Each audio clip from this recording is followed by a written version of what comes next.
S'aimer. S'aimer, c'est un bien grand mot.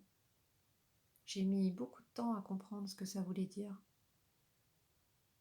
Et j'apprends encore aujourd'hui d'ailleurs. C'est pas facile de s'aimer. Je crois bien qu'on passe notre vie en fait à essayer de s'aimer, de s'apprécier. Parce que quand on s'aime vraiment, on n'a besoin de rien d'autre. Quand on vit le véritable amour pour soi-même, on n'a pas besoin de l'amour des autres. On n'a pas besoin de reconnaissance, puisqu'on se suffit à nous-mêmes. On n'a même pas besoin du soutien des autres, puisqu'on se soutient soi-même. Ah, quand on s'aime, c'est vraiment une libération en fait.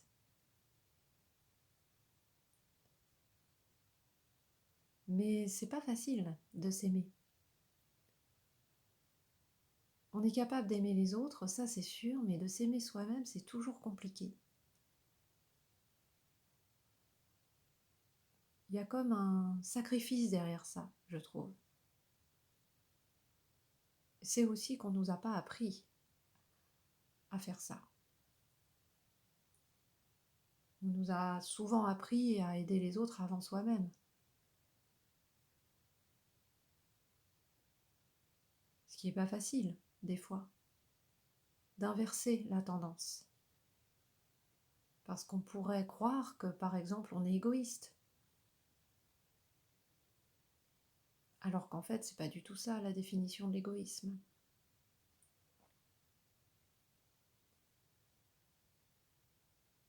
S'aimer, c'est voir en nous quelque chose de bon, de beau, de lumineux.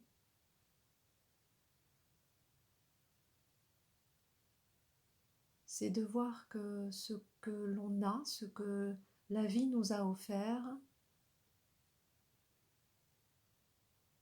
et ce qu'on représente, notre corps par exemple, ce que notre corps est en fait, nous permet d'être autosuffisant en amour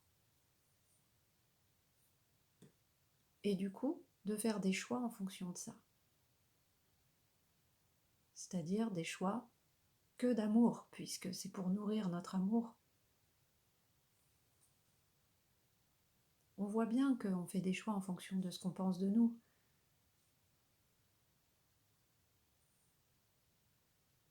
Quand on se sent pas capable d'eux ou quand on se dévalorise pour certaines choses, on va pas faire des choses qui pourraient nous amener à vivre ça, alors que pourtant, on en serait peut-être capable.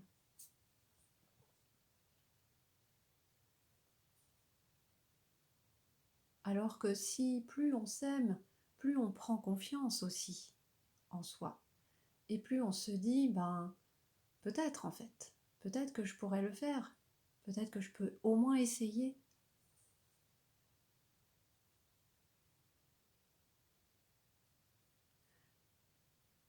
Je trouve que s'aimer, c'est aussi s'écouter, c'est aussi essayer d'écouter ses rêves, écouter ses intuitions, écouter ses besoins aussi.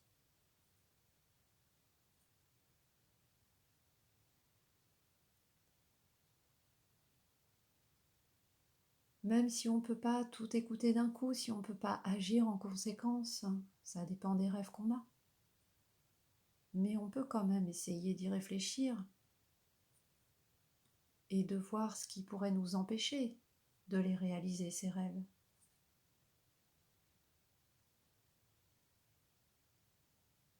Est-ce que c'est parce que techniquement, matériellement, c'est pas possible, ou est-ce que c'est parce que on se freine, parce qu'on a peur ou qu'on pense qu'on n'est pas capable?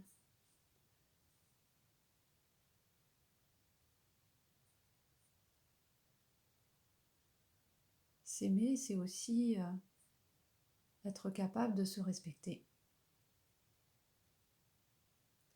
comme on est capable de le faire avec d'autres. Ça, c'est pas gagné des fois, hein. Je trouve que parfois on a tendance à ne pas se respecter, à ne pas s'en rendre compte, en plus. Parce qu'on a souvent tendance à vouloir donner aussi, à vouloir donner aux autres plus qu'à nous-mêmes. On se rend pas compte que, au final, on finit par se vider plus vite. Ou bien on a peur des réactions des autres aussi.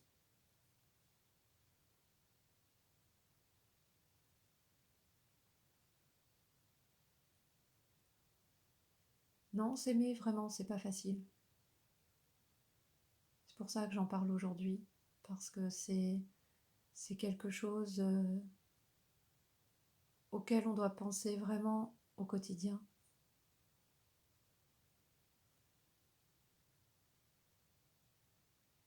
C'est des petits gestes du quotidien qui font qu'au final on s'aime de plus en plus. Je dirais comme l'amour qu'on pourrait porter à un enfant. C'est un bébé, on a besoin d'attention, de lui donner de l'attention, on a besoin de s'occuper de lui au début, il n'est pas autonome. Bah là, je dirais que c'est la même chose pour nous, en fait. Il faudrait qu'on se fasse ça, qu'on s'offre ces soins au quotidien. Mais on ne le fait pas souvent. Bon, on se lave, on mange, d'accord. Mais est-ce que on se lave d'une façon? Est-ce que on prend soin de notre peau après? Est-ce que on se fait des bons petits repas en fonction de ce qu'on a vraiment besoin? Est-ce qu'on prend le temps de nous reposer comme les siestes des bébés? Est-ce qu'on prend le temps de jouer? Est-ce qu'on prend le temps de faire des câlins, de faire des bisous? Voilà, tout ça, ce qu'on pourrait donner à un bébé, en fait, est-ce qu'on le fait pour nous en grandissant? Bah non, hein, pas trop, hein. On oublie, en fait. Donc c'est un fonctionnement à retrouver, et pour soi. Et en se disant que c'est pas du temps perdu. Si on fait une sieste, c'est parce que notre corps en a besoin, et on en a besoin, et il n'y a pas de mal à ça. Au contraire, ça fait partie de l'entretien du corps et des énergies. On trouve ça normal pour un bébé, pour un enfant en bas âge, de lui proposer des siestes. Parce qu'on sait très bien que s'il dort pas après, c'est infernal. Il est énervé, il est fatigué, et c'est pas bon pour lui. Bah pour nous, en final, c'est pareil. On dort moins, mais des fois, il arrive que, peut-être, ce soit bien qu'on se repose. Est-ce qu'on le fait à chaque fois? Pas trop, non?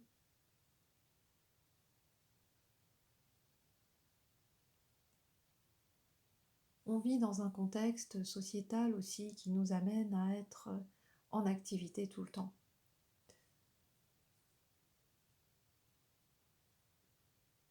C'est difficile de prendre du temps pour soi dans cette société, en fait, parce qu'il faut penser à tout. Si vous avez une famille, il faut penser aux enfants, les devoirs, il faut faire les courses, il faut faire à manger, il faut prévoir les plannings. Si vous avez un métier à part, il faut prévoir pareil, vos transports, votre propre travail à vous. Et puis après, vous avez une famille. Si vous avez une famille avec des parents âgés, il faut s'occuper d'eux. Il faut, vous voyez, tout ce temps que l'on donne, on n'en a plus pour nous en fait. Ça, c'est vrai. C'est, c'est le contexte actuel aussi qui nous amène à ça, au bout d'un moment.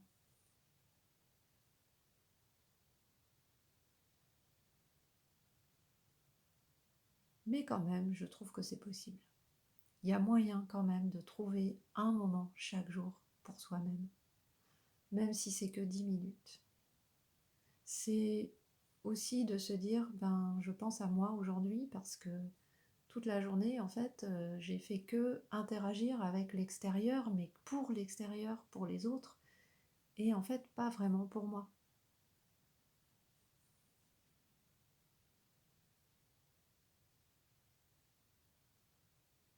Et je trouve que déjà ça, c'est un pas, un premier pas. C'est aussi quelque chose qu'on peut transmettre à nos enfants pour que eux plus tard aient pour qu'ils puissent avoir cette habitude, ce rituel, que ça devienne normal et que ce soit pas culpabilisant ou que ce soit pas une corvée.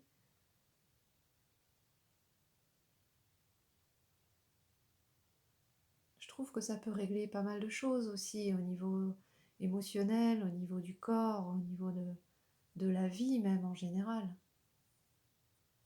Si on s'aime pas, on n'attire pas grand-chose à nous. Faut quand même le dire, on va pas attirer des choses. La vie va pas forcément nous proposer quelque chose de formidable, alors que nous-mêmes, on s'aime pas, on se regarde, on a un regard sur nous qui n'est pas le bon. Donc,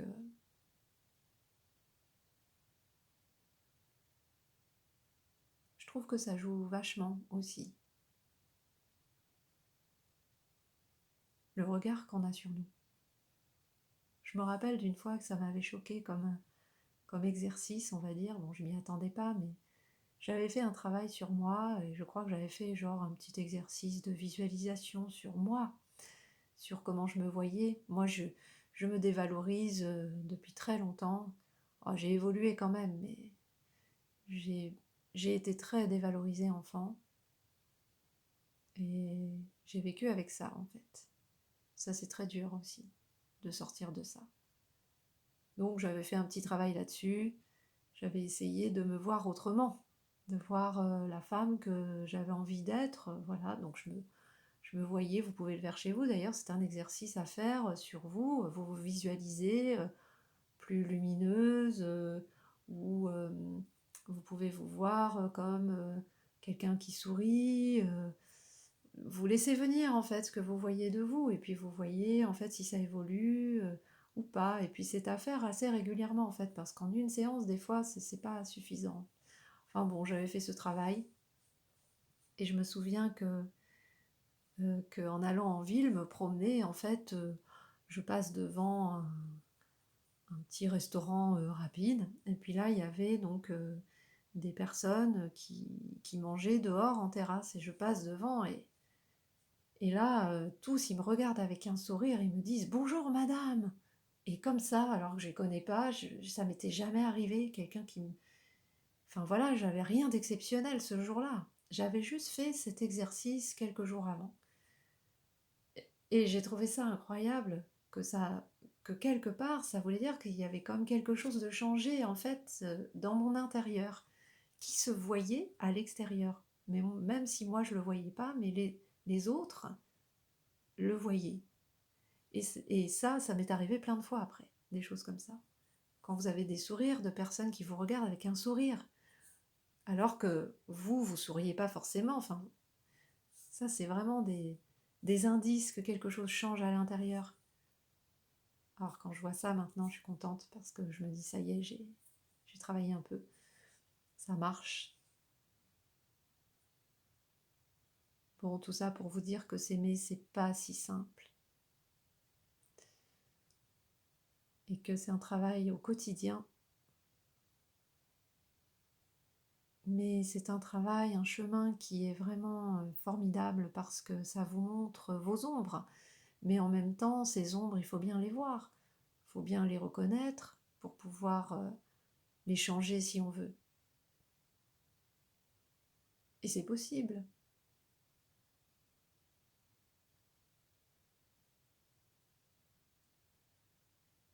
Alors bon, voilà. S'aimer, c'est un... Je dirais que c'est presque la mission de toute âme sur Terre. Apprendre à s'aimer.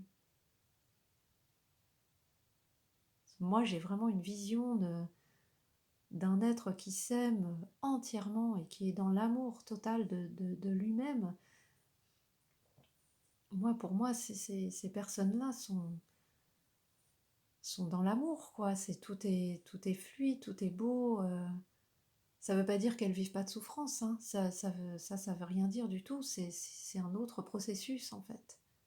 Mais ça veut dire qu'ils sont en paix, quoi. Voilà, moi, je crois vraiment en ça, voilà. Que c'est la paix aussi qu'il y a derrière ça. C'est que quoi qu'il arrive, ben, je m'aime, donc je vais y arriver, donc je suis capable de... Il n'y a pas de raison, ce que je fais est juste, voilà, je suis mes intuitions, et même si des fois je peux faire des erreurs, eh bien c'est pas grave, je me pardonne aussi. Ça veut pas dire quand on s'aime et qu'on est dans l'amour de soi qu'on on fait aucune erreur, qu'on souffre pas, hein. C'est vraiment, ça n'a rien à voir, mais par contre on est capable de pas en souffrir, de pas en souffrir. Si on vit de l'échec, si on fait des erreurs, si on vit des conflits, ça veut pas dire non plus qu'on est des mauvaises personnes. C'est simplement juste que on peut aussi se respecter en ayant des conflits. Mais on peut aussi se pardonner pour ça derrière. Et puis ça fait partie de la vie, hein. C'est le jeu entre humains aussi, d'avoir des conflits, d'avoir des expériences relationnelles qui sont pas forcément faciles. Enfin, sinon on s'ennuierait, hein, je trouve. Mais quand on s'aime, c'est différent parce qu'on ne va pas se dévaloriser. On va pas se remettre. On peut se remettre en question sur, par exemple, notre comportement, mais ça va pas nous, ça va pas nous anéantir. Ça va pas remettre en question notre propre vie. C'est ça que je voulais dire. Quand on s'aime suffisamment, on sait qu'on a une place. On sait, on sait ce qui est juste pour nous. C'est différent. C'est différent de se dire que qu'on a fait une erreur et que bah, c'est parce qu'on n'est pas bien, on est une mauvaise personne, ou qu'au final on n'a pas le droit d'exister, quoi. Ça, c'est de la dévalorisation.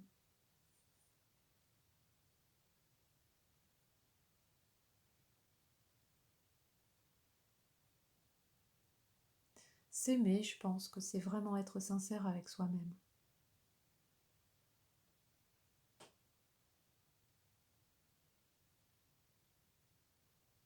Et c'est essayer de